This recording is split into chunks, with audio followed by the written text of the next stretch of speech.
एक ऐसा मोमो, एक ऐसा फ्लेवर, एक ऐसा टेस्ट जिसे आप हर घर में देखना चाहेंगी। जी, तो आटे का मोमोज, तो मोमो में एक अगर प्याज नहीं है तो it's not called a momo.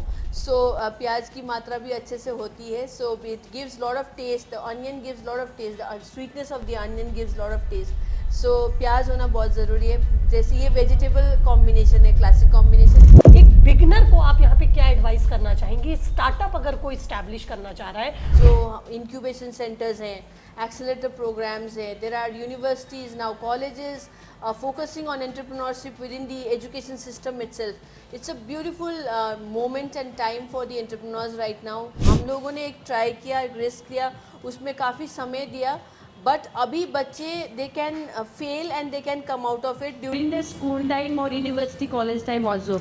सो आप कुछ भी हो, आप फेलियर से डरे नहीं, बट एग्जीक्यूट करते रहे, बिकॉज जितना आप एग्जीक्यूट करेंगे उतने फेल करेंगे और उन फेलियर से आप और सीख पाएंगे और आगे बढ़ पाएंगे। शार्क टैंक में आप पहुंची, सीजन 1 की कंटेस्टेंट रही हैं आप। मास्टर शेफ की मैं बात करती हूँ आपसे। मास्टर शेफ भी अपने आप में एक ऐसा dream show.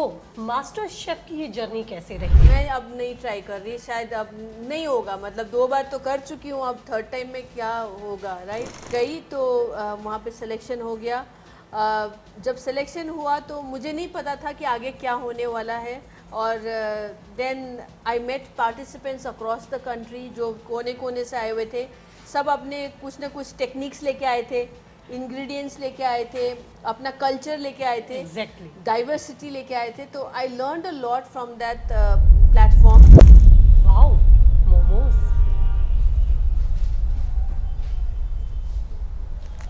Late me check and let me test.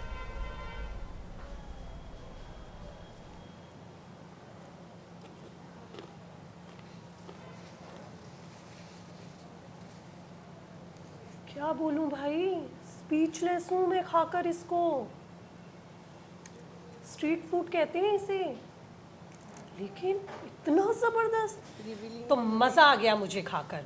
आप भी सोच रहे होंगे भाई ये मोमोज खाते हुए आज मैं आपसे बात क्यों कर रही हूँ? जी हाँ, क्योंकि आज बात इन्हीं मोमोज की है।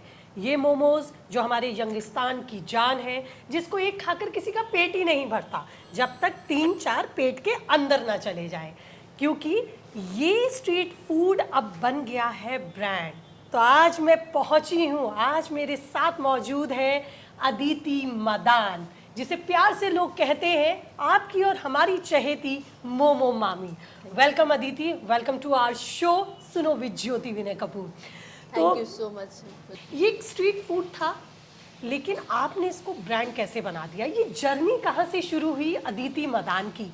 और ये सफ़र, जहाँ तक मैंने भी आपके बारे में पढ़ा, आप दार्जिलिंग से बिलोंग करती हैं। दार्जिलिंग जो कि चाय के लिए फेमस है, चाय के लिए मशहूर है। तो चाय को ना चुन के इस मोमोज को ब्रांड बनाना, ये सारी कहानी आज मैं अपने पॉडकास्ट पे अदिति से जानूंगी। जी अदिति, कहाँ से शुरुआत करें, मोमोज से या दार्जिलिंग से? शुरुआत शायद दार्जिलिंग से ही होना चाहिए, और मैं दार्जिलिंग में पली बड़ी, लाइक 14 फैमिली मेम्बर्स के बीच में। ये हमारा एक स्टेपल फूड होता है, जो कि हिमालयन कुजीन है, specially for the, like I belong to Bhutia right community, and it's a staple food. तो हम लोग सुबह ब्रेकफास्ट में, लंच में, डिनर में हमेशा मोमोज खाते थे। इसको सही तरीके से खाने का जो ज़रिया था वो स्टीम्ड ही था, फ्राइड हमने बहुत बाद में शुरुआत करी। तो उसको एक प्रॉपर कॉम्बिनेशन के साथ खाया जाता है, जो कि सूप के साथ, एक चटनी के साथ प्रॉपर बनता है। बहुत सारे तरीके के चटनी बनते हैं, पीनट सॉस, टिम्बुर के बनते हैं, जो कि आपको मेटाबॉलिज्म किक देता है। तो ये हमारा जो स्टेपल फूड है उसको यहाँ पे, हाँ, या फास्ट फूड या आपका जंक फूड करार किया गया था।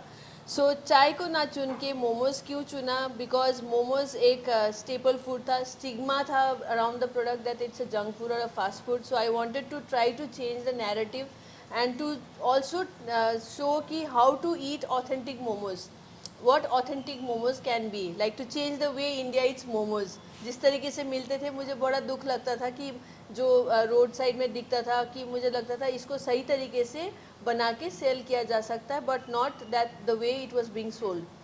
And there was another reason, major reason also that बहुत सारा एग्रो प्रोड्यूस का वेस्टेज होता है, डीके होता है, and to convert that widest meaning, think of the widest range of vegetable produce that we have in our nation, to convert that widest range of agro produce to a product and giving shelf life without adding any preservatives. आप थोड़े क्षण के लिए सोचिएगा, आपको मोमो के अलावा और कोई प्रोडक्ट ज़्यादा जहन में आएगा भी नहीं जिसमें आप एक complete nutrient rich variety of agro produce एक प्रोडक्ट में यूज़ कर रहे हैं. बिकॉज मार्केट में जो है it's all dominated by potato based products, everything is then the choice और option is only frying. So momo is a product where you can steam it, and steaming is the best way of consuming food and cooking food because it is very healthy. You can play with the skin flours. मैदा अगर किसी को नहीं खाना तो आटा का खा सकते हैं प्योर. एक गिराई है, ये एक स्टेपल फूड है, एक बाइट में आपको पूरा न्यूट्रिएंट मिलता है. Then you can have lot of skin variants, different kinds of fillings you can do it. So तो अदिति, ये जिस तरीके से आप मोमोज के बारे में बता रहे हैं, बहुत सारे अब सवाल हैं जो मेरे जहन में अचानक से आ रहे हैं.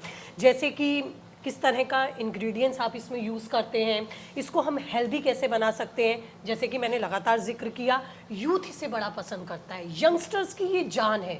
किसी को कुछ खाने का ना मिले, सीधा लगता है मोमोज ऑर्डर कर दो. इन मोमोज को इन्हीं डिप्स के साथ या इन्हीं सॉसेस के साथ खाना ही क्यों इतना मज़ेदार होता है? क्या रीजंस हैं ये? जी, क्यों मैं इसे इमली चटनी के साथ नहीं खा सकती? ये एक क्लासिक कॉम्बिनेशन है, जैसे एक एप्पल और सिनेमन का होता है या orange and so classic combination है.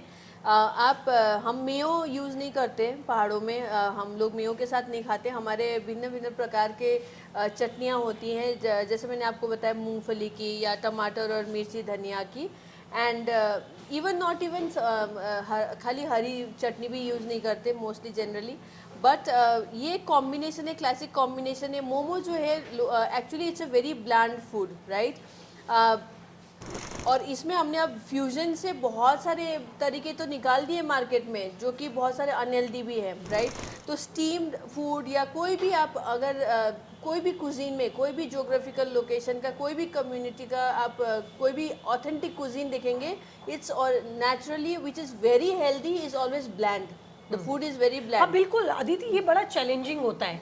कोई भी एक ऐसा फूड या ऐसा कुजीन जिसे आप खाना चाहते हैं वो टेस्टी भी हो और हेल्दी भी हो, तो इन दोनों चीज़ों को साथ में लेकर चलना, ये एज अ शेफ आपके लिए कितना चैलेंजिंग रहता है? ये बहुत चैलेंजिंग रहता है. इसीलिए वो चटनी जो है एक कंपोनेंट होता है जिसको हम चटनी के साथ कंबाइन करते तो वो और ज़्यादा बेटर लगता है. उसमें न्यूट्रिएंट्स तो है ही, आपका हेल्दी भी है, प्लस चटनी थोड़ा सा किक देता है आपको, आपके टंग को. तो नॉर्थ इंडिया में स्पेशली हम लोग पहले जुबान पे ज़्यादा टेस्ट करते rather than the nutrient rich और हेल्दी. सो इसीलिए हमने बहुत सारा इनोवेशन भी करा है, कीपिंग द ऑथेंटिसिटी अलाइव.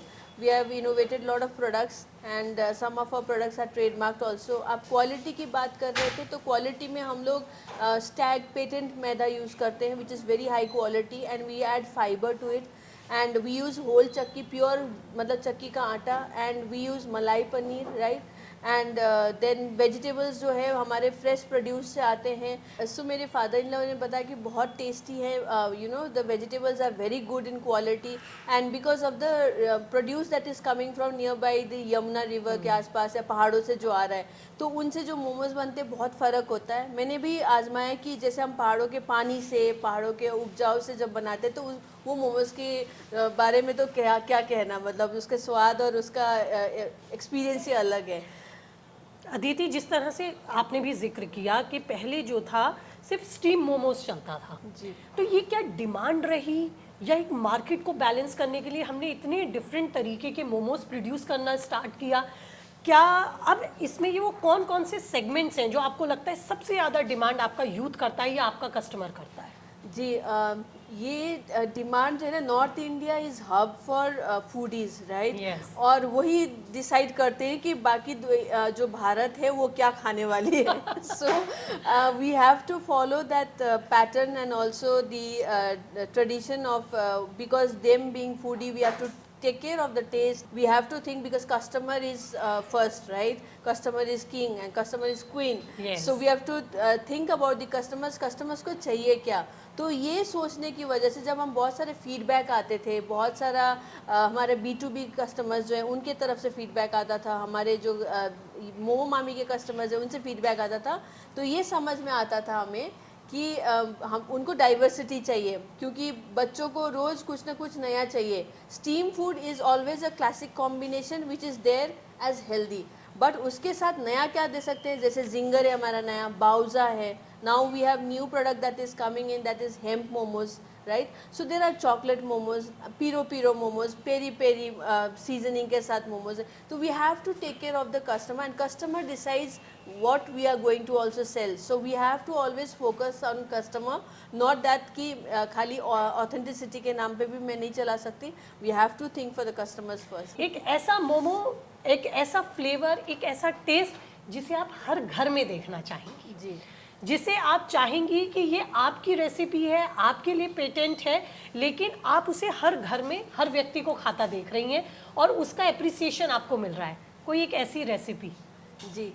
मैं चाहूँगी कि ज़्यादातर यहाँ पे हम लोग जैसे हेल्दी पे ज़्यादा ध्यान रखते हैं, तो हेल्दी में ध्यान रखने का वजह भी ये है कि आप फिज़िकल एक्टिविटी ज़्यादा नहीं कर पाते हम शहरों में, है ना, बहुत सारे चैलेंजेस होते हैं. तो इसलिए होल व्हीट मोमोज़ के बारे में बात करती हूँ. तो आटे का मोमोज़ जिसमें आप यूज़ कीजिए पत्ता गोभी, गाजर, अदरक, धनिया, आपका नमक स्वाद अनुसार एंड देन उसके साथ आप स्प्रिंग अनियन ऐड कर सकते हैं. उसमें आप इवन पनीर के क्रम्बल्स भी ऐड कर सकते हैं. तो एक ऑथेंटिक मोमोज है जो होता है उसमें आपके सारे कॉम्बिनेशन कंबाइंड होते हैं. जैसे कि अदरक आपको एसिडिटी ना हो इसलिए बैलेंस करने के लिए डाला जाता है, ना कि खाली पत्ता गोभी को या गाजर को कद्दूकस करके आप एक मैदा या आटे में भर के आप बेच रहे हैं. तो मोमो में एक अगर प्याज नहीं है तो it's not called a momo. So प्याज की मात्रा भी अच्छे से होती है. So it gives lot of taste, the onion gives lot of taste, the sweetness of the onion gives lot of taste. So प्याज होना बहुत ज़रूरी है. जैसे ये वेजिटेबल कॉम्बिनेशन है, क्लासिक कॉम्बिनेशन. आप अगर प्योर वेजिटेरियन है तो आप सोया भी ऐड कर सकते हैं. सो इस तरीके से आपका प्रोटीन रिच हो जाएगा वो प्रोडक्ट. एंड आप घर का जो हम नॉर्मल रोटी बनाते हैं आटा, उससे आप बना सकते हैं. एंड ये मैं चाहती हूँ कि ये कॉम्बिनेशन जो है क्लासिक कॉम्बिनेशन, एक क्लासिक मोमो इसी से ही बनता है. मोमो मामी अदिति, इसे एक ब्रांड बनाना, यांकीज़ को ब्रांड बनाना, ये खुद में अपने आप में कितना टफ था? क्या लगता है अदिति इसके लिए लाइफ में एक डिसिप्लिन होना बड़ा ज़रूरी था, कुछ स्ट्रेटजीज होनी बहुत ज़रूरी थी? क्या एक डिसिप्लिन लाइफ बहुत ज़रूरी है? कितना टफ होता है इस प्लेटफॉर्म पर खुद को इस्टेब्लिश कर पाना? जी, बहुत चैलेंजिंग तो रहता है. और स्पेशली हिमालय से आके दिल्ली एनसीआर में ये शुरू करना. और अब मुझे रियलाइज़ होता है जब बहुत सारे मुझे रिकॉग्नाइज़ करते तब रियलाइज़ होता है कि अच्छा ये भी हुआ था, मतलब ये भी मैंने किया है. So being in the food industry amongst like big boys and all, it was very difficult, but I never thought so that I was doing something different. तो चैलेंजिंग रहता है, बट ये कि फोकस बहुत ज़रूरी है. बिकॉज मास्टर शेफ़ में मैं जैसे गई थी उसके बाद भी I could have done many other things besides momos or besides being into like Himalayan cuisine, but I kept my focus on what strengths I had. मेरे हाथ में जो कला या स्किल था मैंने उसी पे फोकस किया. ना मैंने शर्माया कि मुझे मोमो के ऊपर काम करना है, ना मुझे शर्म आया कि कोई मुझे मोमो मामी बोलेंगे या अच्छा ये. बिकॉज लोग पहले सोचते थे कि अच्छा, मैं जब बताती थी क्या करते हो लोग पूछते थे तो मैं बोलती थी मैं मोमोज़ के काम करती हूँ. Because people hardly would understand कि blue pine foods is about a Himalayan food processing company. Why is it, what is the purpose and reason behind it, how much of impact it can create to the community and environment as well, right? तो खाली मोमो बोलती थी तो बोलते थे अच्छा ये शायद डब्बे में स्ट्रीट में कहीं स्टीमर लेके खड़े होके मोमो बेच रही होगी या ऐसे काम कर रही हैं. So they wouldn't understand the concept of being called a startup और an entrepreneur. I was also learning and discovering myself more. And with the discovery of myself as an entrepreneur, I discovered more about Blue Pine Foods, which is the parent company, and Momo Mami as well. And the journey has been very beautiful when I look back. With all the challenges has evolved me more. उसने मुझे और strong बनाया है, मुझे उसने और confident बनाया है। कॉन्फिडेंट बनाया and more courageous as well. Food industry में देखिए ज्योति जी, बहुत सारे चैलेंजेस होते हैं। It is not so easy, there are lot of compliances that we have to be on our toes all the time to keep up keep it. So but इसके साथ मज़ा भी उसी में ही है, क्योंकि आप एक खाने के ज़रिए आप दिल को छू रहे हैं और लोगों के हृदय तक पहुंच रहे हैं। That is more beautiful, right? आपकी टैग लाइन भी है, serve with care and love. जी। तो ये केयर और लव जब वर्ड आता है तो ऑलरेडी हम इससे कनेक्ट कर जाते हैं या रिलेट कर लेते हैं। एक बिगनर को आप यहाँ पे क्या एडवाइस करना चाहेंगे? स्टार्टअप अगर कोई इस्टेब्लिश करना चाह रहा है तो कितना पेशेंस उसको रखने की ज़रूरत है, कितना स्टडी उसको करने की ज़रूरत है, कितने हार्डवर्क की उसको ज़रूरत है? ज्योति जी बहुत सही सवाल पूछा, क्योंकि हमारे अगर जब मैंने स्टार्ट किया था, अगर उस टाइम पे ऐसे सिस्टम्स या पॉलिसीज़ होते तो पता नहीं अभी मैं शायद कहीं और पहुंच चुकी होती। But nevertheless the current system and policies, जो इंक्यूबेशन सेंटर्स हैं, एक्सेलेरेटर प्रोग्राम्स हैं, there are universities now, colleges focusing on entrepreneurship within the education system itself. It's a beautiful moment and time for the entrepreneurs right now, जो कि अपने आप को test कर सकते हैं, फेल कर सकते हैं, and you can unlearn and come out of the failure faster, you know, because हमारे साथ बहुत बड़ा रिस्क होता था। हम लोगों ने एक ट्राई किया, एक रिस्क किया, उसमें काफ़ी समय दिया, बट अभी बच्चे they can fail and they can come out of it. Suggest that having patience definitely is one key thing, but the most important thing is execution and ideas सबके पास होते हैं, सभी कहते भी हैं आजकल, आप सुनेंगे अगर एंटरप्रेन्योरशिप के एरा में, तो आइडियाज़ तो सारे जनसंख्या के पास है, बट उसको एग्जीक्यूट करना इज़ मोर इम्पॉर्टेंट। सो आप कुछ भी हो, आप फेलियर से डरे नहीं, बट एग्जीक्यूट कर लेंगे अगर एंटरप्रेन्योरशिप के एरा में, तो आइडियाज़ तो सारे जनसंख्या के पास है, बट उसको एग्जीक्यूट करना इज़ मोर इम्पॉर्टेंट। सो आप कुछ भी हो, आप फेलियर से डरे नहीं, बट एग्जीक्यूट करते रहे, बिकॉज जितना आप एग्जीक्यूट करेंगे उतने फेल करेंगे और उन फेलियर से आप और सीख पाएंगे और आगे बढ़ पाएंगे, उतना ही निखार आप में आ पाएगा। तो इस जर्नी में चलते रहना भी बहुत ज़रूरी है। हार्ड वर्क का कोई भी दूसरा सब्स्टिट्यूट है ही नहीं, ये तो अक्सर कहा जाता है। शॉर्टकट बिल्कुल नहीं है। अगर आप if you are running only for transactions and quick money, then you will not be able to reach anywhere. आपको अगर कुछ क्रिएट करना है, बहुत बड़ा इम्पैक्ट क्रिएट करना है, you have to be consistent, you have to be focused and you have to just be in one path. As I was saying कि थोड़ी देर पहले जैसे मैं मास्टर शेफ में थी, बहुत सारा कुछ कर सकती थी, बट मैंने नहीं किया, मैंने खाली मोमो पे फोकस किया, और even I could have done lot of other businesses also, but I keep focus on myself, on momos only as a product, on being called Himalayan food processing company with Blue pine Foods. Master chef की मैं बात करती हूँ आपसे। Master chef भी अपने आप में एक ऐसा ड्रीम शो, मास्टर शेफ की ये जर्नी कैसे रही, या आइडिया कहाँ से क्रैक हुआ? मास्टर शेफ जब आया था इंडिया में, जब शुरू हुआ 2000, ये शायद 10-11 की बात है, पहला सीज़न आते ही पता नहीं बहुत एक्साइटमेंट थी मुझे भी, कि मैं भी कुछ ना कुछ नया ट्राई करने में मेरे अंदर बहुत ज़्यादा वो रहता है, एंथुसियाज्म रहता है उसको लेकर। तो और मैं बहुत I have a deep curiosity mindset also, so I wanted to try.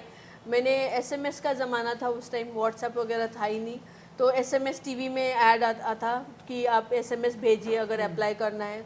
तो आया ऑडिशन के लिए कॉल, और दिल्ली में मैंने ऑडिशन किया, और somehow I couldn't go ahead. Then फिर सीज़न 2 आया, सीज़न 2 में फिर मैंने अप्लाई किया, फिर एक सर्टन आगे लेवल तक पहुंची, फिर उसके बाद दिल्ली राउंड के बाद मैं नहीं जा पाई। देन जब सीज़न 3 आया, तो तब मैं हस्बैंड के साथ जयपुर रहती थी, और फिर उस टाइम पे मेरा ये हुआ कि मैं अब नहीं ट्राई कर रही, शायद अब नहीं होगा, मतलब 2 बार तो कर चुकी हूँ, अब थर्ड टाइम में क्या होगा, right? But my husband said no, you have to try, क्योंकि बाद में आप कभी रिग्रेट ना करें। और उस टाइम फिर वो एसएमएस आ रहे थे, ऐड आ रहे थे टीवी में, तो मैंने फिर एसएमएस भेज दिया, फिर कॉल आया जयपुर में, एंड ऑडिशन के लिए गए। तो मैंने हस्बैंड को बोला कि इस बार मैं अब कुछ नहीं करने वाली, ज़्यादा मतलब तामझाम नहीं करने वाली हूँ, I will go very simple with 1 set meal. एक स्टेपल फूड ही होता है, वो भी 1 set meal, which is known as omu rice, which is my husband's favourite. So it's a different kind of rice wrapped in an omelette. So I made that और मैं गई तो वहाँ पे सिलेक्शन हो गया. जब सिलेक्शन हुआ तो मुझे नहीं पता था कि आगे क्या होने वाला है. और then I met participants across the country जो कोने कोने से आए हुए थे. सब अपने कुछ ना कुछ टेक्निक्स लेके आए थे, इंग्रेडिएंट्स लेके आए थे, अपना कल्चर लेके आए थे, एग्जैक्टली डाइवर्सिटी लेके आए थे. तो I learn a lot from that platform. Innovation के जो कीड़ा है वो वहीं से जागरूक हुई कि आप कितना इनोवेट कर सकते हैं, कहाँ तक इनोवेट कर सकते हैं. और बहुत कुछ सीखने को मिला, बहुत कुछ. मतलब I could focus on inside of me what strengths I have and I could learn from the whole cohort also. तो जब हम अवेयरनेस रखते हैं and presence of mind is very important to be able to learn also. अगर आप बहुत बड़े जैसे ग्रुप्स में हैं, 100 लोगों के पार्टिसिपेंट के ग्रुप्स में, but you are not able to you know network and understand between each other, then one will not be able to learn also. एक शेफ के तौर पर लोगों के टेस्ट को समझ पाना और एक नया क्रिएट करते रहना, ये कीड़ा होना भी बहुत ज़रूरी है बने रहने के लिए इस इंडस्ट्री में. Yes. तो ये कीड़ा आपके अंदर कितना आपको सेटिस्फाइड कर पाता है, या आप खुद कितना सर्व कर पाती हैं एक नई चीज़ को अपने कस्टमर को? मैं अगर एक सच बात बोलूँ तो I am a very simple foodie.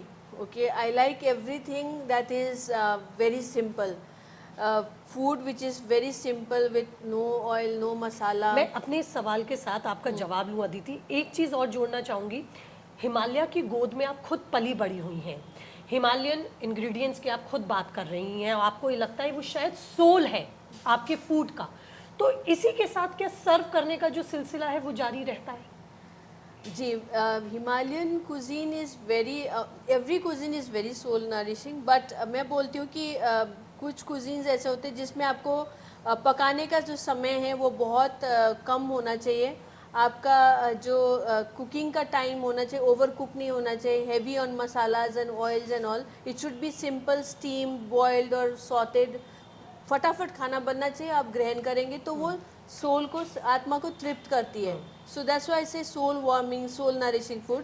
क्योंकि वो बॉइल्ड होते हैं, सूप्स बहुत सारे होते हैं. एंड आप जब पूछ रहे थे मुझे रिगार्डिंग द टेस्ट, सो मुझे ये थोड़ा सा कीड़ा जो है वो मेरे हस्बैंड से भी मिला है, because he is a foodie and he is given me lot of insights on being a more a foodie of like to understand the North Indian cuisine, the taste, the customers, right?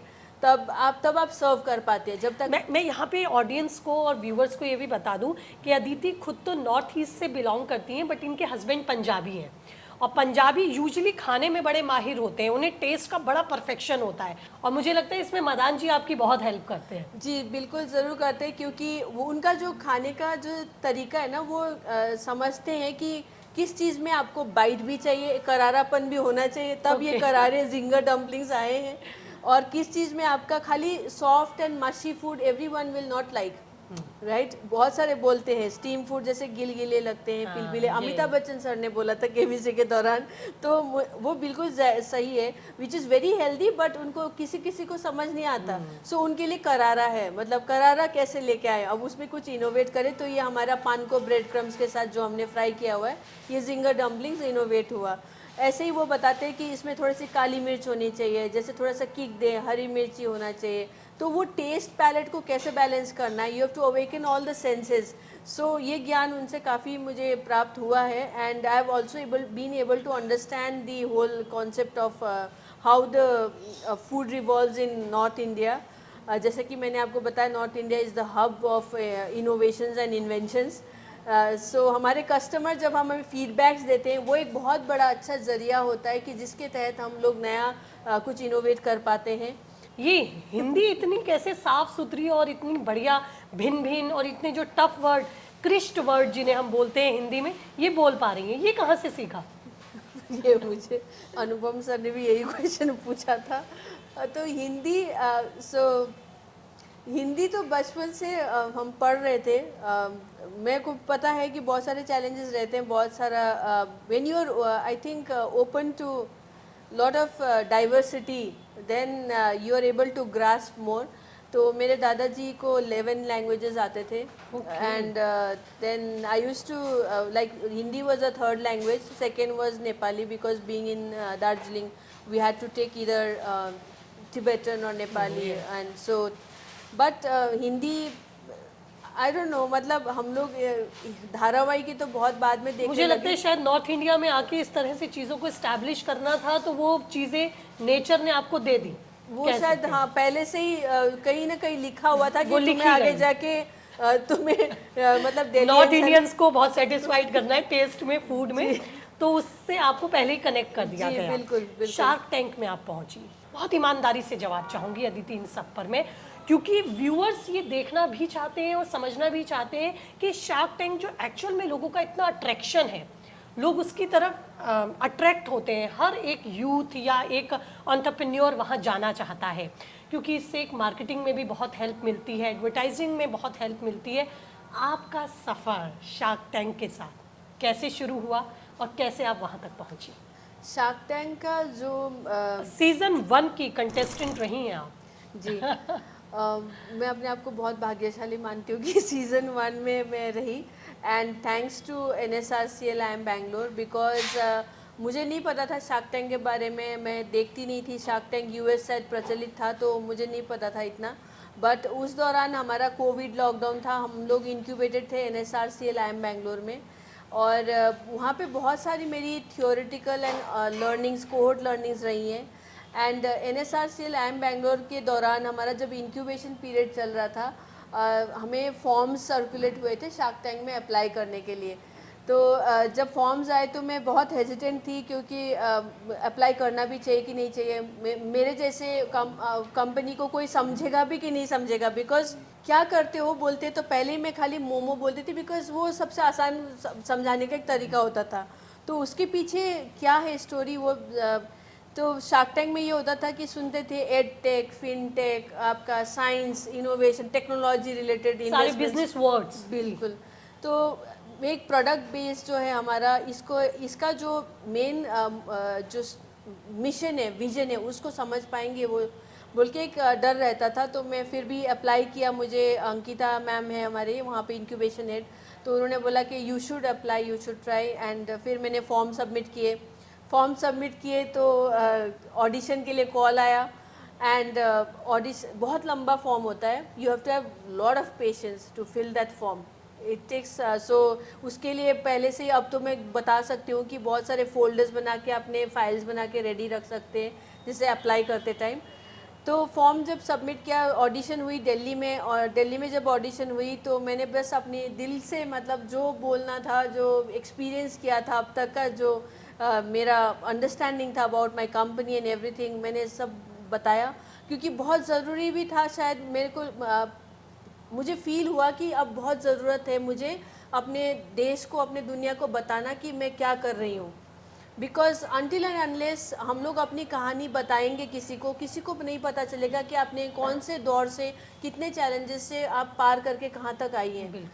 So Covid lockdown हुआ, हमने 2 outlets को shut down करके cloud kitchen में shift किया, जो कि heavy investment था उसमें। We didn't lay off any employees but we were going through the challenges but still being strong, and I know how my team has been so supportive, motivated and even been there without quitting. मतलब बहुत सारे लोग जैसे अपने गांव घर जा रहे थे छोड़ के, बट वो लोग डटे रहे, लड़ते रहे हमारे साथ। तो मुझे वो नैरेटिव, जो उनका जो कॉन्फिडेंस था मेरे ऊपर, being a founder promoter, I had my responsibility कि मैं जाके दुनिया को, देश को बताऊं कि हम क्या हैं, भले ही उसमें फंडिंग मिले ना मिले। फिर पता चला कि हमें तो मुंबई राउंड में बुलाया गया, तो बहुत एक्साइटमेंट था, बट कहीं ना कहीं डर नहीं था क्योंकि जो चीज़ थी वही मैंने बताया था। तो जो कॉम्प्लायंसेस जैसे ड्यू डिलिजेंस, एक बेसिक स्क्रूटनी स्क्रीनिंग होती है पहले ही आपके जाने से पहले, तो जो था वही बताया था, जो पूरा ट्रांसपेरेंटली बताया था कैसे आए हम लोग यहाँ तक, क्या रेवेन्यू है, क्या टर्नओवर है। जैसे हमने 2-3 प्रोडक्ट से शुरू करे थे अभी तक, तब तक 35 वेरिएंट्स बना रहे थे हम लोग, सब कुछ बताया, टीम के बारे में बताया, सब कुछ हुआ। देन मुंबई में जब पहुँचे तो हमें बुलाया गया था करीबन 3-4 दिन पहले, जिस दिन हमारा शूट था उससे जस्ट पहले मैं कूर्ग गई थी, just 1 week back only before the shoot happened in Mumbai, and it was a rejuvenating trip over there. एंड मुझे कोविड हिट हुआ था, तो उसके बाद मेरे हस्बैंड ने बोला कि एक बार आप ये ट्रिप ज़रूर जाओ भले ही, अब क्योंकि it was with my peers and entrepreneur friends, and it was a beautiful trip. उससे मुझे काफ़ी और ज़्यादा मोटिवेशन कॉन्फिडेंस मिला, क्योंकि अब जब लोगों की कहानियाँ सुनते हैं अपने एंटरप्रेन्योर्स पियर्स जिस दौर से वो गुजर रहे होते हैं ना, तो अपने आप को बहुत छोटा दिन पाते हैं कि मेरा तो कुछ भी नहीं है स्ट्रगल। बिल्कुल। तो इससे आपको और मोटिवेशन Motivation मिलता है मिलती एंड सपोर्ट मिलता है, कॉन्फिडेंस मिलता है आगे बढ़ते रहने की। तो वहाँ से आई मैं बॉम्बे, सीधा गई अपने को फाउंडर्स को लेके। तो दी शो वांटेड कि मैं अकेले पिच करूं, me and my husband they had invited. So वो चाहते थे कि मैं और मेरे हस्बैंड आए, एंड बट आई सेड कि मेरे को फाउंडर्स ने भी बहुत समय और मेहनत दिया है, specially one of the cofounders. So I said कि हम लोग सारे आएंगे। They wanted me to pitch alone. अब मैंने फिर उनको बताया कि मैं अकेले पिच नहीं करूँगी, मेरे को फाउंडर्स भी रहेंगे, ताकि उनके parents and everyone should feel proud that Exactly, what बिल्कुल। They have been doing.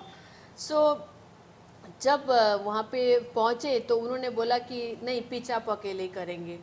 फिर मैं भी ज़िद्दी, तो एक ज़िद्दीपन की वजह से भी शायद वेंचर यहाँ तक आया है, that is of the camera. But so मैं भी ज़िद्दी, मैंने बोला नहीं, मेरे को फाउंडर्स भी आएंगे। तो उन्होंने बोला ठीक है, अच्छा पहले आप पिच कीजिए, फिर आपके को फाउंडर्स को हम उसके बाद आप बुला सकती हैं टू इंट्रोड्यूस देमसेल्व्स। मैंने बोला ठीक है। तो my husband was also there, and then he was with Ranvijay, right, behind this camera. So हम लोगों ने टैंक नहीं देखा था, जो टैंक बोला जाता है, अंदर क्या है, कैसा माहौल है, and it was the first season. तो किसी को आइडिया भी नहीं था कि वो टैंक दिखता कैसे है, या शार्क्स कैसे दिखते हैं, या शार्क्स कौन है। तो शार्क्स के बारे में हमें 3-4 दिन पहले ईमेल में बताया गया था कि दीज आर द शार्क्स। तो फिर थोड़ा सा नाम देखा तो समझ में नहीं आया कौन कौन है, को थोड़ा सा गूगल किया, फिर भारत पे थोड़ा सा सुना हुआ था तब, एंड मैंने फिर ज़्यादा रिसर्च नहीं किया, क्योंकि जब भी मैं कहीं जाती हूँ या इवन कॉन्फ्रेंसेज या कहीं भी, तो I go with empty baggage, you know, so then you don't have to justify yourself, even you don't judge or nobody judges you also. तो वहाँ पे भी मैं बिल्कुल जजमेंट्स एंड नैरेटिव्स के साथ नहीं जाना चाहती थी, तो अनफिल्टर्ड जाना चाहती थी। तो मैंने फिर ज़्यादा वो नहीं किया, मैंने बोला जो है जैसे भी है हम जाएंगे। और वहाँ जब टैंक एक बारी एक दिन पहले आपको नहीं, सेम डे हमें दिखाया जाता है, क्योंकि हमें प्रोडक्ट्स वगैरह डिस्प्ले करना होता है, तो वो सेटिंग वगैरह के लिए पूरा शूट अरेंजमेंट होता है कि किस तरीके से आप कहाँ सामान रखेंगी, कैसे जी, कैमरा को जी, फेस करना जी, है, तो वो जी। पूरा सब रहता तो है। उन्होंने थोड़ा सा सेटअप लेआउट दिखाया था, बहुत सुंदर सेटअप था, बहुत सुंदर लेआउट, बट शार्क्स नहीं दिखे थे।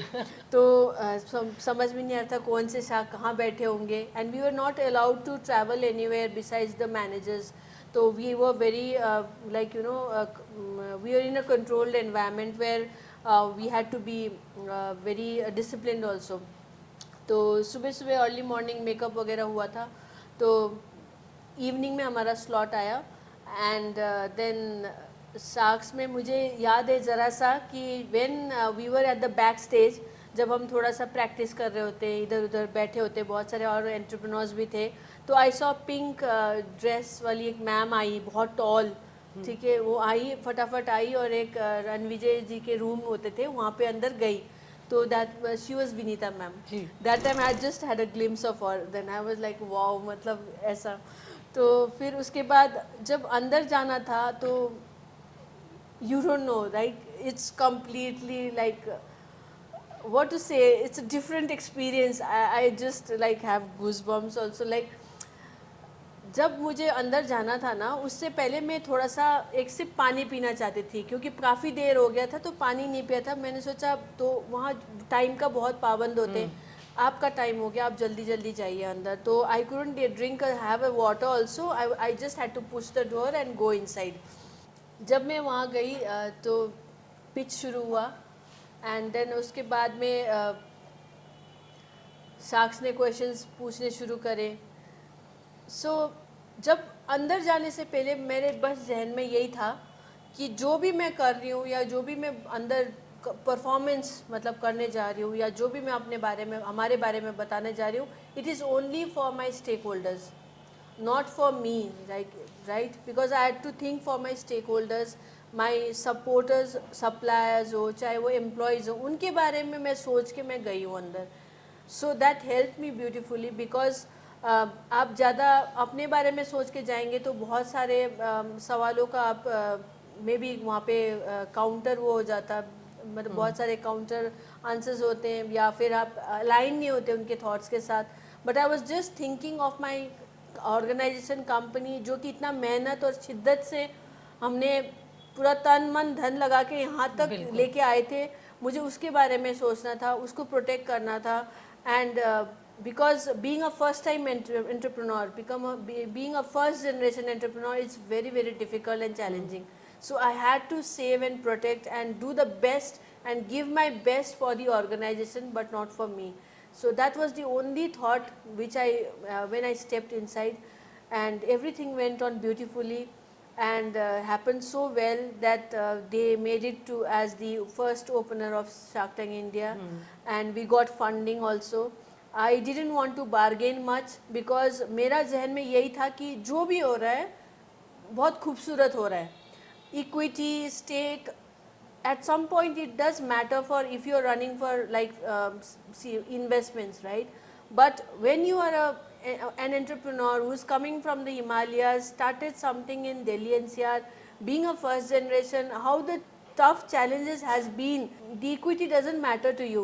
What matters is more of the value that is coming onto you, the support and the faith and love that is coming from the investors, the sharks, who are going to support you, who are going to be there with you, right? उससे बड़ी validation क्या हो सकती है. तो मैं इसलिए बता रही हूँ ये चीज़ क्योंकि मैं अब शार्क टैंक से वापस आई तो बहुत सारा ज्ञान मिला था कि बहुत ज़्यादा इक्विटी दे दिया, बहुत कुछ मतलब नहीं करना चाहिए था, कैंसिल कर दो, मतलब आप ड्यू डिलिजेंस चलती है उसके बाद जब शुरुआत होती है तो बोला था कि आप इसको मना कर दीजिए, डील को कैंसिल करिए. But I didn't want to, क्योंकि जो आप कमिट करके आए हो, एक बार जो कमिटमेंट कर दिए तो उसको क्यों चेंज करना. बिकॉज इफ बिल्कुल अदिति की बातों से मैं कह सकती हूँ बहुत दिलेर हैं अदिति, शायद यही दिलेरी आपको यहाँ तक लेकर आई है. बहुत टफ होता है. पहले कंटेस्टेंट के तौर पर शार्क टैंक पहुँची, डील भी क्रैक हुई, लेकिन इस सफ़र को भी मैं थोड़ा सा और इस कैलकुलेशन को एक्चुअल में समझना चाहूँगी. डील क्रैक करने के लिए कितनी समझ, कितनी कैलकुलेशन और कितनी क्लैरिटी होनी ज़रूरी है. क्योंकि कई बार ये भी माना जाता है कि डील क्रैक तो हो गई लेकिन बाद में वो बर्डन बन जाती है. ऐसा भी कुछ है? नहीं, मेरे लिए तो touchwood I have been so blessed that it's not a burden for me at all. एक बर्डन नहीं सोचना चाहिए, मुझे लगता है एंटरप्रेन्योर्स को एक जिम्मेदारी है, एक जवाबदारी है जो कि आप खुद अग्री हुए थे, रेडी हुए थे वहाँ जाने के लिए और फिर आपने वो एक्सेप्ट किया. That means you are ready to take the responsibility. जिम्मेदारी है तो फिर जवाबदारी भी होगी. और तो आपने खुद उसमें आप खुद अप्रोच करे हैं, खुद शार्क टैंक गए, खुद इन्वेस्टमेंट के लिए आस्क किया है, तो इसका मतलब एंटरप्रेन्योर्स की जिम्मेदारी बनती है जवाबदारी के लिए. तो या तो आप फिर बिल्कुल ना जाए, खुद अपने आप अपने बलबूते पे या दूसरे तरीके से आप ग्रो करते रहिए. तो जब हम गए हैं तो एक एंटरप्रेन्योर का मेरा ये मानना है कि बहुत सिंसियर रहना ज़रूरी है. आप अपने वैल्यूज़, एथिक्स, अपने ऑर्गेनाइजेशन को क्या दे रहे हैं, आप अपने बारे में क्या बता रहे हैं, है ना. और जैसे कि आपने जो कमिटमेंट करके आए तो उसको पूरा कीजिए. ये नहीं कि बाहर आने के बाद आप मतलब अपने आप को दूसरा ही मोड़ पे लेके जाए. Because at the end of the day we all humans are here only once for a life. एंड कोई भी कुछ लेके ज़्यादा तो जाएगा नहीं. जो भी क्रिएट करते हैं हम वो यहीं रह जाएगा. फंडिंग को लेकर मैं आपसे समझना चाहूँगी, जैसे कि मैंने अभी भी जिक्र किया कि कई बार कई एंटरप्रेन्योर के लिए वो फंडिंग एक बर्डन बन जाती है. जी, वो बर्डन ना बने इसके लिए क्या कुछ स्ट्रेटेजी होनी चाहिए? और जैसे कि इक्विटी का भी आपने जिक्र किया, ये हकीकत है कि ये माना जाता है. आई थिंक आपने भी 12-13% इक्विटी पे फंड उठाया था. जी. वाकई में ये एक बड़ी इक्विटी मानी जाती है. ऐसे में इन सब चीज़ों को बैलेंस करना, हम बिजनेस कर रहे होते हैं, हमारी जवाबदेही जैसे कि आपने खुद जिक्र किया, और एक जिम्मेदारी, हमारी पहली जिम्मेदारी बन जाती है इक्विटी को निकालना. फिर बाद में हम प्रॉफिट और बाकी अपनी ऑर्गेनाइजेशन को रन करना सीखते हैं. ये सब चीज़ें कैसे मैनेज हो पाई अदिति? मैंने भी पहली as a first generation entrepreneur मैंने बताया कि पहले बार मैं एनएसआर से लाइम बैंगलोर के बाद शार्क टैंक में गई थी, तो ये चीज़ें भी मैं पहली बार सीख रही थी, समझ रही थी। बट आपको अपने शार्क्स जो इन्वेस्टर्स हैं उनके साथ एक सही तालमेल रखना बहुत ज़रूरी है। जैसे आप सही तालमेल रखते हैं तो अभी आपको वो समझ पाते हैं कि आप एक सही एंटरप्रेन्योर के ऊपर उन्होंने इन्वेस्टमेंट दिया है, आप भी किसी को पैसा देंगे तो एक आपके साथ जब सही तालमेल नहीं रहेगी आप क्यों इन्वेस्ट करेंगे। तो एक ये इन्वेस्टमेंट जो है not only in monetary forms है, बट ये एक collaboration of two humans also is there, and it's a beautiful confluence, because with those confluence you get to learn more from the investors, the sharks, and they are there to support you as like godfather godmother, and आपको एक confidence और आ जाता है कि मैं बहुत कुछ और कर सकती हूँ, क्योंकि जो ये जो इन्वेस्टमेंट है उसके बाद ये होता है कि आप यू आर मोर करेजियस। ये एक आपको रेस्पॉन्सिबिलिटी जो दिया जाता है, इसका मतलब ये कि तुम सही पाथ पे चल रहे हो और इसको क्विट नहीं करना है अभी। ये फंडिंग का मतलब ये नहीं होता कि पैसे आ गए अब हो गया मेरा काम और किस्सा ख़त्म। फंडिंग का मतलब ये होता है कि आप जिम्मेदारी देने के लायक हैं, इसलिए हम आपको भरोसा करके दे रहे हैं, और उसको सही से निभाना और उसका सही से उनको फिर वापस देना, उनको वो रिजल्ट देना, उस जिस भरोसे के साथ उन्होंने जो कमिटमेंट हम करके आए हैं उसको फुलफिल करना। वो भी 3 शार्क से आप फंडिंग लेकर आई, तीनों के साथ ही एक कॉम्बिनेशन के साथ चलना या तीनों के साथ कोऑर्डिनेशन कर पाना, क्या ये टफ होता है? क्या एक शार्क से ही फंडिंग लेना एज अ कंटेस्टेंट सही रहता है, एज अ एंटरप्रेन्योर सही रहता है? I think diversity is much better, which I believe, that's my individual opinion. जितने sharks हो, investors हो और बढ़िया है, because आपको different perspectives मिलते हैं business को लेके, क्योंकि हर कोई, जैसे आप है, मैं हूँ, हर कोई एक ही चीज़ को बहुत सारे perspectives और नज़रिए से देखते हैं। लेकिन इतने सारे आइडियाज़ को झेल पाना या इतने सारे आइडियाज़ को इम्प्लीमेंट कर पाना या उनको एक तरह से आपस में मिला के आगे बढ़ पाना, तो ये एक ओनर के लिए तो बहुत टफ हो जाता है। एक व्यक्ति कुछ कह रहा है, दूसरा कुछ कह रहा है, तीसरा कुछ कह रहा है, उन सबको साथ लेके चलना ये तो और चैलेंजिंग हो जाता है। वो उसमें ही तो और मज़ा है, जितने चैलेंजेस यानी कि अदिति बहुत दिलेर है, मैं ये मानती हूँ। वो ये मानती हैं कि चैलेंजेस लाइफ में लेने चाहिए, तभी लाइफ खूबसूरत बनेगी। बिल्कुल। जितने चैलेंजेस आप लेते हैं उतने ही शायद आप निखर के बिल्कुल। चैलेंजेस तो और ज़्यादा इंसान को, एंटरप्रेन्योर को निखारता है, वेंचर को भी इवॉल्व करता है। अगर चैलेंजेस और रिस्क नहीं ले रहे तो मतलब फिर आप कुछ कर भी नहीं रहे, that means nothing is happening, there is something wrong. So challenges आ रहे तो मतलब that there is huge potential in it, right. And जब शार्क्स की बात करें तो डिफरेंट शार्क्स है, उनकी अपनी स्ट्रेंथ्स है, उनकी अपनी खूबियाँ हैं, तो वो खूबियाँ, उनके पर्सपेक्टिव से उनको सबको सुनना समझना ज़रूरी है। जो प्रायोरिटी में जो आपको इम्प्लीमेंट करना है वो आप इम्प्लीमेंट करेंगे, एंड बाकी उनसे गाइडेंस लेते रहेंगे। तो अदिति, आपसे तो बात करके मेरा भी प्रोस्पेक्टिव बड़ा चेंज हो रहा है, जिस तरह से लाइटली आप चीज़ों को लेकर चलती हैं और ये एक डेडिकेशन के साथ, वो वाकई में काबिले तारीफ़ है। अदिति, अक्सर बिजनेस के लिए कहा जाता है कि आपका बिहेवियर बहुत मैटर करता है। किसी भी बिज़नेस को बूस्ट करने के लिए, बिज़नेस को उठाने के लिए, मैं भी एक बिज़नेस क्लास फैमिली से आती हूँ, तो हमारे बड़े घर के यही बोलते हैं कि आपका बिहेवियर बहुत ज़्यादा मैटर करता है आपके बिज़नेस को बूस्ट करने के लिए। क्या आज के इस कॉम्पिटिटिव वर्ल्ड में आप भी इस बात से एग्री करती हैं कि आपका बिहेव बहुत मैटर करता है?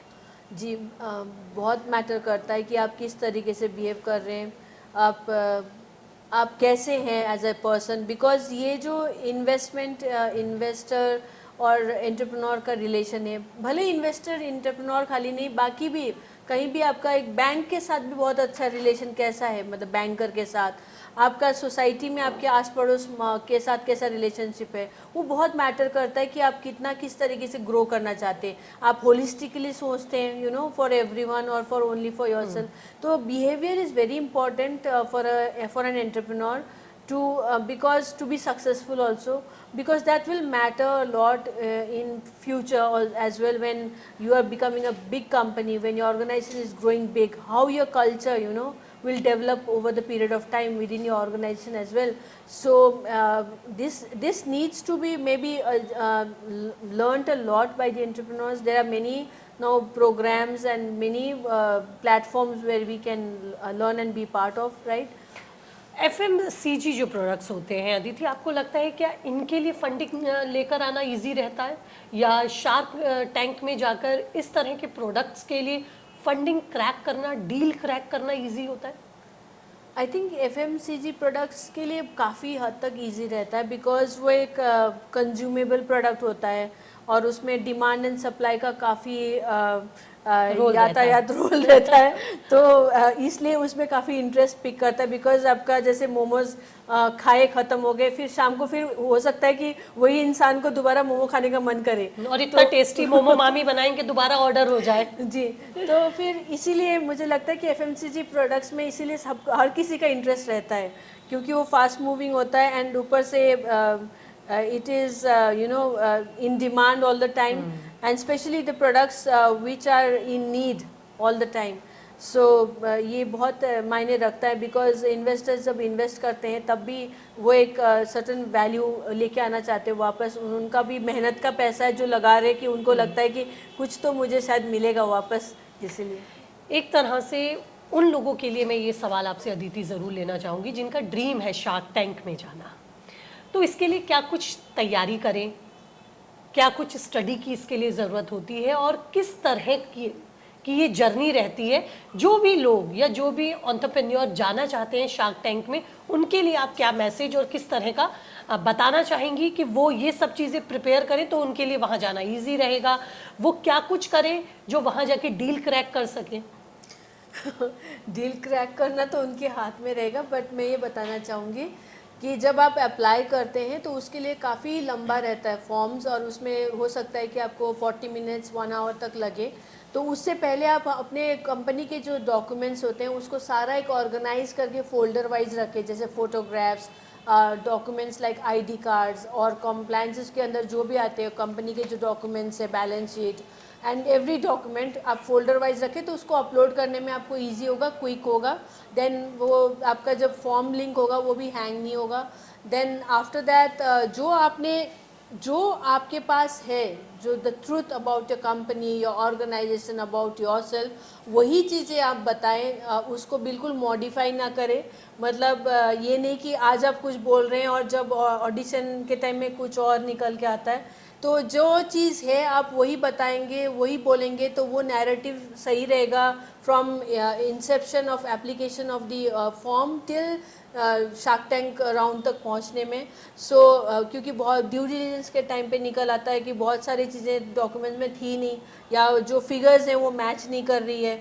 तो ये चीज़ें ना करें, क्योंकि ये शॉर्टकट्स से कहीं मतलब हमें बहुत मुश्किलें हो जाती है। So be honest, be truthful and be as you are. भले ही कुछ गलतियाँ हुई होंगी, बहुत सारे मिस्टेक्स होते, बट सच बता के चलिएगा तो उससे आपको बहुत हेल्प मिलेगी।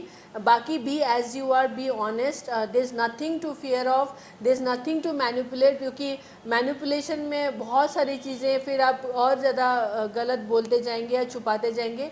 तो जो है वही बताइए, जो आपने किया है वही बताइए, क्योंकि आपने अगर एंटरप्रेन्योर बन के कुछ किया है तो that means you are courageous and you are fearless, तो उसमें आपको कोई छुपाने की ज़रूरत ही नहीं है।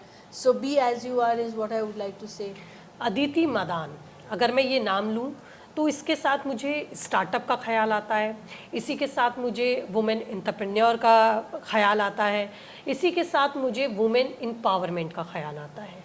अगर अब मैं वुमेन एम्पावरमेंट पे बात करूं, अदिति को देखते ही ये तमाम चीज़ें मेरे दिमाग में आती हैं। एक वुमेन को क्या मैसेज देना चाहेंगी? ये जर्नी एक औरत होने के नाते आपके लिए कैसी रही? So because I never felt that I am a woman, वो थॉट आया ही नहीं, इसलिए I have been able to travel so far, like you know. So I never felt कि आई एम अ वुमन, अबला नारी हूँ मैं, या ऐसा कुछ आया ही नहीं आज तक। वो आता तो शायद मैं यहाँ तक नहीं पहुँच पाती। मतलब वो चीज़ें जैसे आती है ना, यू दैट फीमेल थिंग। लेकिन सोसाइटी तो वो स्ट्रगल पैदा करती है ना, वो हर्डल्स देती है आप। मुझे लगता था वो आम नॉर्मल है, मतलब चाहे वो आदमी हो चाहे like this is like of cam. So वो चाहे मेल हो चाहे फीमेल हो, मुझे लगता है कि चैलेंजेस सबके लिए सेम ही रहता है. तो it's all upon the mindset that how you want to be treated as and how you want to handle. So I've never felt that I'm a woman or a female or even from the northeast or Himalayas that I'm doing something unusual. So I just went with the flow of what was happening and never judged myself. So that made me more successful and better. I'm not successful yet, but it helped me achieve much more easily because I never felt that I am a woman alone. Aditi, एक चीज़ और मैं यहाँ पे समझना चाहूँगी, किस तरह से चीज़ों को मैनेज कर पाती हैं? फैमिली है आपकी, मैरिड वुमेन है आप, साथ ही मैं देखती हूँ सोशल एंगेजमेंट्स भी आपकी बहुत ज़्यादा रहती हैं, उसके साथ अपना बिजनेस भी देखना, तो ये सब चीज़ें क्या आसानी से कोऑर्डिनेट हो पाती हैं या फिर अपनी नींद को छोड़ना पड़ता है, सुकून को छोड़ना पड़ता है? कुछ पाने के लिए तो डेफिनेटली कुछ छोड़ना पड़ता है. Sacrifice is very important, but हाँ, sacrifice are not the sacrifice not at the cost of anything. But ये है कि एंटरप्रेन्योर जब मैं बनी, सो मुझे भी नहीं पता था कि मैं एंटरप्रेन्योर बनने जा रही हूँ आगे. So I discovered that I was meant to become an entrepreneur. Now I have discovered even more. So उसकी वजह से मुझे लगता है कि मतलब मैंने अपने आप को इतना पाया है that this was my passion and purpose of life. And entrepreneurship is all about converting those passion into performances. बिल्कुल. Right? And it's a beautiful journey. That's why I enjoy being an entrepreneur. I don't feel that I'm burdened कि मुझे आज कहीं जाना है या मुझे कुछ आज unusual करना है. Entrepreneurship is all about discovering yourself. It's all about the uncertainties and challenges which makes you, gives you the kick, you know, to live another day and keep looking for more and more. And that's how the life journey, when I look back my journey also, it has, all dots are connected and it has evolved so beautifully because of entrepreneurship and also having that entrepreneurial mindset. So तो ऐसा कुछ भी नहीं लगता मुझे कि आज मुझे unusual करना पड़ता है. When we are networking, my peers, when we are meeting, I feel that's a rejuvenation.